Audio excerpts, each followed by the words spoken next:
আসসালামু আলাইকুম গাইজ, আশা করি সবাই ভালো আছো। আমরা আজকে আবার প্রিন্সিপালস অফ ফাইন্যান্সের একটা চ্যাপ্টার নিয়ে আলোচনা করব, আর সেটা হলো শর্ট টার্ম ফাইন্যান্সিং বা লাইবিলিটিস। এখন আসি, শর্ট টার্ম ফাইন্যান্সিং বা লাইবিলিটিসটা আসলে কি। মনে করো তুমি টাকা সংগ্রহ করবা।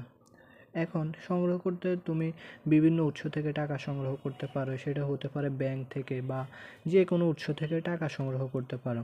সেটা হতে পারে 1 বছর, 2 বছর, 3 বছর, 4 বছর, 5 বছর, 10 বছর, এরকম। এখন মেয়াদের ভিত্তিতে এই টাকা সংগ্রহ তোমার তিনভাবে হতে পারে। একটা হলো শর্ট টার্ম বা স্বল্প মেয়াদি, একটা হলো মিড টার্ম বা মধ্যমেয়াদি, আর একটা হলো লং টার্ম বা দীর্ঘমেয়াদী।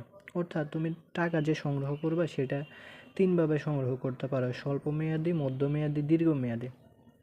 এই তিনভাবে সংগ্রহ করতে পারো। এখন এদের মধ্যে আমরা আজকে যে চ্যাপ্টারটা নিয়ে আলোচনা করব সেটা হলো স্বল্প মেয়াদি।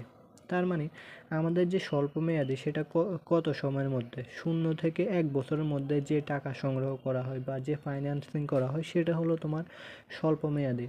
আর মধ্যমেয়াদি হলো 1 থেকে 5 বছরের মধ্যে, আর দীর্ঘমেয়াদী হলো 5 থেকে 10 বছরের মধ্যে। মধ্যমেয়াদী ক্ষেত্র বিশেষে 1 থেকে 7 বছরও হতে পারে, বাট এমনি 1 থেকে 5 বছর। তার মানে শর্ট টার্ম আমাদের কত দিনের মধ্যে, 0 থেকে 1 বছরের মধ্যে বা 360 দিন। ওকে, তার মানে আমরা যে চ্যাপ্টারটা নিয়ে আজকে কথা বলবো সেটা হলো 1 থেকে 60 দিন, 360 দিন বা 0 থেকে 1 বছরের মধ্যে শর্ট টার্ম ফাইন্যান্সিং। এখন আসি আমরা এটা যদি দেখি, generally the process of financing for 1 year or less than is called short term financing. অর্থাৎ 1 ইয়ার অথবা 1 বছরের কম সময়ের জন্য যে অর্থায়ন করা হয় সেটা হলো শর্ট টার্ম ফাইন্যান্সিং বা স্বল্পমেয়াদী অর্থায়ন। সাধারণত 1 বছর বা তার চেয়ে কম সময়ের জন্য অর্থায়ন করার প্রক্রিয়াকে স্বল্পমেয়াদী অর্থায়ন বলে। ক্লিয়ার? তাহলে আমরা বুঝলাম শর্ট টার্ম ফাইন্যান্সিংটা কী। আমরা এই অধ্যায়ের মধ্যে বা এই চ্যাপ্টারের মধ্যে যতগুলো ম্যাথ করবো সবগুলো ম্যাথ শর্ট টার্ম হবে, কারণ চ্যাপ্টারের নামে হলো শর্ট টার্ম বা স্বল্পমেয়াদী অর্থায়ন। সবগুলো 1 বছরের মধ্যে আমরা টাকা সংগ্রহ করব, আর সেইভাবে আমাদের কোশ্চেনে বলা থাকবে 30 দিন, 60 দিন বা 180 দিন, 3 মাস, 6 মাস, অর্থাৎ আমাদের 1 বছরের মধ্যে সবগুলো মেয়াদ দেওয়া থাকবে এই ম্যাথে। ওকে, এখন আসি, আমরা যে শর্ট টার্ম ফাইন্যান্সিং বা অর্থায়ন সংগ্রহ করব এটা কোনগুলো থেকে সংগ্রহ করব। এই যে নিম্নোক্ত উৎসগুলো থেকে আমরা শর্ট টার্ম ফাইন্যান্সিং বা স্বল্প অর্থায়ন করব। যেমন 1 নম্বরে আমরা যেটা থেকে অর্থ সংগ্রহ করব সেটা হলো ট্রেড ক্রেডিট, ব্যবসায় ঋণ। 2 নম্বরে কমার্শিয়াল পেপার, বাণিজ্যিক পত্র। 3 নম্বরে শর্ট টার্ম ব্যাংক লোন বা ব্যাংক লোন, স্বল্পমেয়াদী ব্যাংক ঋণ। এখন এই স্বল্পমেয়াদী ব্যাংক ঋণের আরও কিছু মেথড আছে। একটা হলো সিম্পল, 2 হলো ডিসকাউন্ট, 3 হলো ইনস্টলমেন্ট, ডি নাম্বার হলো রিভলভিং ক্রেডিট, ই নাম্বার হলো অ্যাকাউন্টস রিসিভেবল ফ্যাক্টরিং। অর্থাৎ এই উৎসগুলো থেকে আমরা স্বল্প মেয়াদে অর্থ সংগ্রহ করব।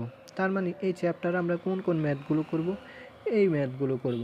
এই ম্যাথের 1 নাম্বার হলো ট্রেড ক্রেডিট নির্ণয় করব আমরা, 2 নাম্বার হলো কমার্শিয়াল পেপার নির্ণয় করব, 3 নাম্বার হলো এই যে ব্যাংক লোনের আমরা এই উৎসগুলো নিয়ে আলোচনা করব।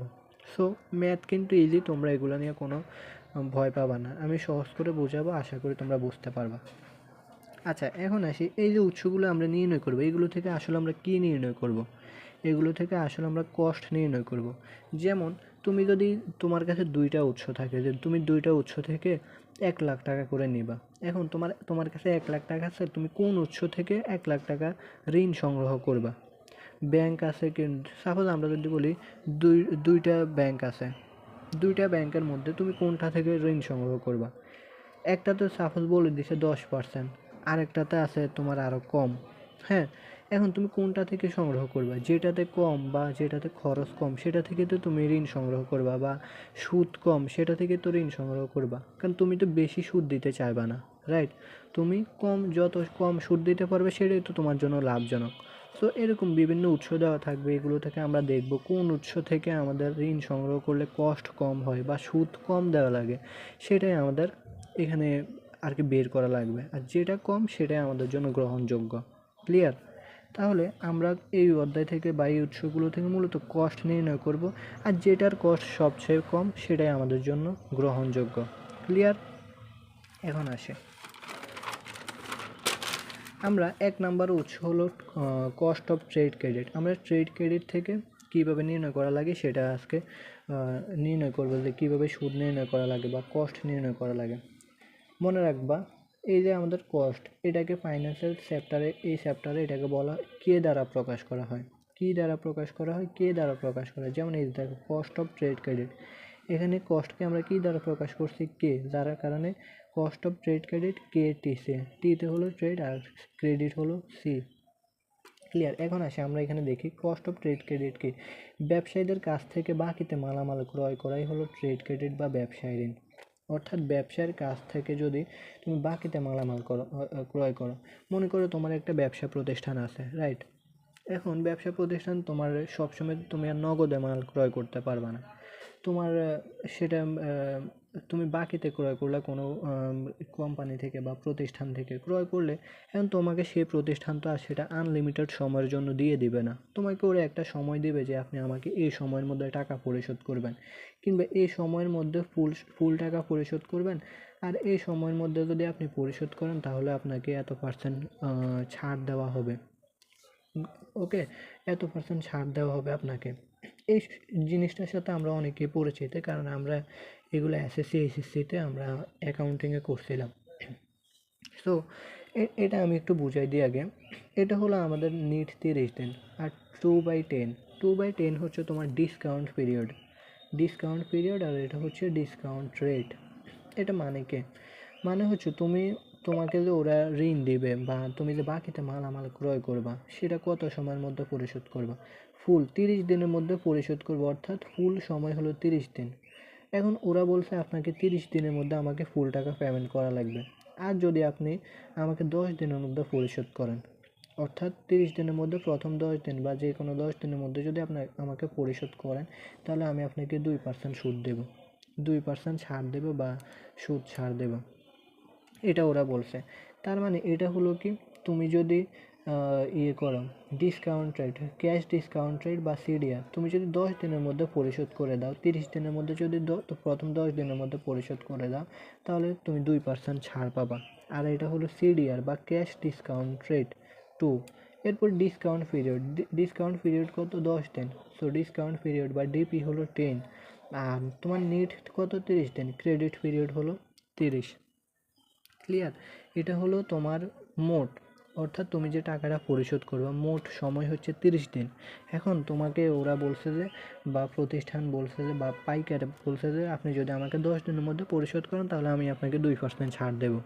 আর এই জিনিসটা হলো তোমার ডিসকাউন্ট। দেখো এই ডিসকাউন্ট দেখি, এখানেও ডিসকাউন্ট লেখা আছে, এখানেও ডিসকাউন্ট লেখা আছে। এটা হলো ক্যাশ ডিসকাউন্ট রেট, অর্থাৎ নগদ ছাড়।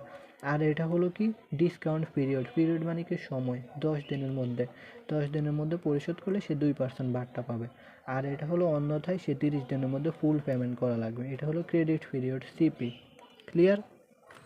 এটা হলো আমাদের কস্ট অফ ট্রেড ক্রেডিট, অর্থাৎ তুমি যদি কোনো পাইকার থেকে পণ্য ক্রয় করো, তারা তোমাকে একটা সময় দেবে, তারপরে সেই সময়ের মধ্যে তুমি টাকা পরিশোধ করা লাগবে। তারপরে ওরা বলতে পারে আপনি আমাকে 10 দিনের মধ্যে কিংবা 15 দিনের মধ্যে কিংবা 5 দিনের মধ্যে পরিশোধ করলে আমি আপনাকে 2% বাড়টা দেবো। এভাবে আর কি এই বিষয়গুলো। সো আশা করছি তোমরা এটা বুঝতে পারছো, না বুঝলে অবশ্যই আমাকে বলবা। এখন এসে ফর্মুলা বা সূত্র, কস্ট অফ ট্রেড ক্রেডিটের আমাদের সূত্র হচ্ছে এই যে মেইনলি এটা, CDR divided by 100 minus CDR into 360 days divided by CP minus DP into 100। CDR কোনটা, CDR হচ্ছে এই যে ক্যাশ ডিসকাউন্ট রেট, যেটাকে আমরা ছাড় দেবে। আর ডিপি মানে কি, এই যে ডিপি মানে হচ্ছে তোমার ডিসকাউন্ট পিরিয়ড। আর সিপি মানে কি, সিপি মানে হচ্ছে তোমার ফুল সময়টা, যত সময়ের মধ্যে তোমার টাকাটা পরিশোধ করা লাগবেই, মাস্ট টাকা পরিশোধ করা লাগবে 30 দিনে। এটাই হলো সিপি বা ক্রেডিট পিরিয়ড। এই যে সিপি হলো এটা। তাহলে আমরা সিডিআর পাইছি, সিপি পাইছি, ডিপি পাইছি, এগুলো আমরা পেয়ে গেছি 360 দিন আর ইন্টু 100। এখন আমরা কি করব, সূত্রের মধ্যে এইগুলো মানগুলো বসায় ম্যাথ করবো এভাবে। হ্যাঁ, এখন আসে এখানে কস্ট অফ ট্রেড ক্রেডিটের আবার ইফেক্টিভ ইন্টারেস্ট রেটের সূত্র আছে, EIR অথবা EAR, অর্থাৎ ইফেক্টিভ অ্যানুয়াল রেট অথবা ইফেক্টিভ ইন্টারেস্ট রেট, দুইটাই বলা যায়। এটার সূত্র হচ্ছে 1 + R⁴ - 1 × 100।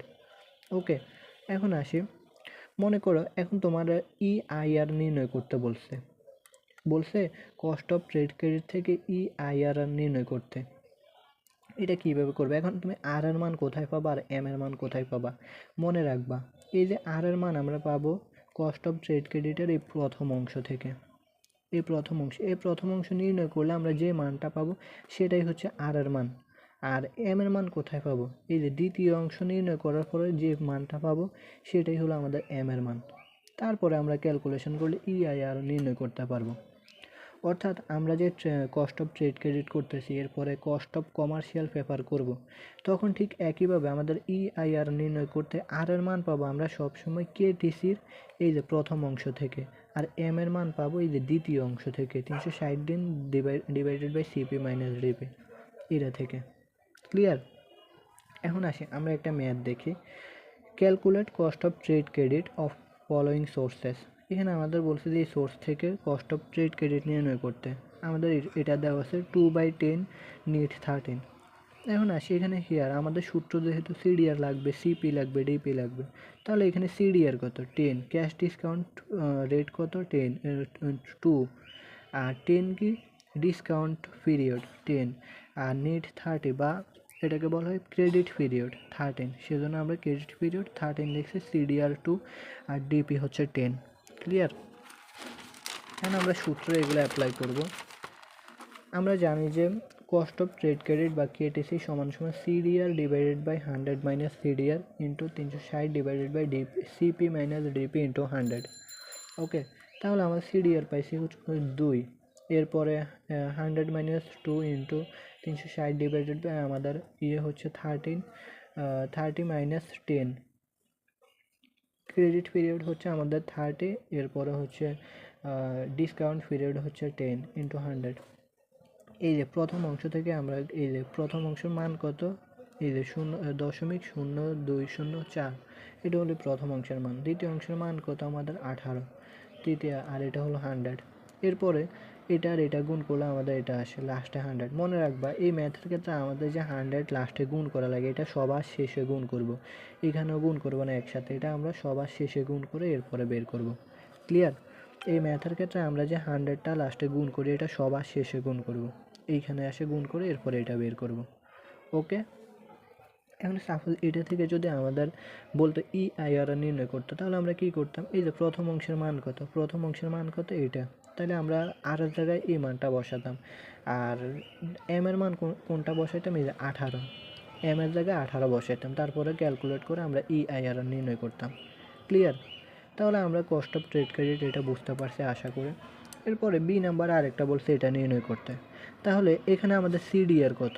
সিডিআর হলো 2, ডিপি কত বা ডিসকাউন্ট পিরিয়ড কত 15, আর ক্রেডিট পিরিয়ড বা সিপি কত 180 দিন। দেখো সিডিআর 2, ডিপি কত 15, সিপি হলো 180 দিন। উই নো কেটিসি সমান সমান CDR divided by 100 minus CDR into 360 divided by CP minus DP into 100।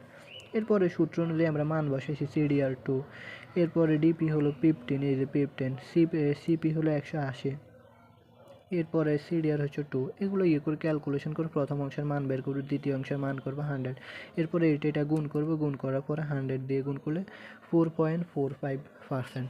Clear?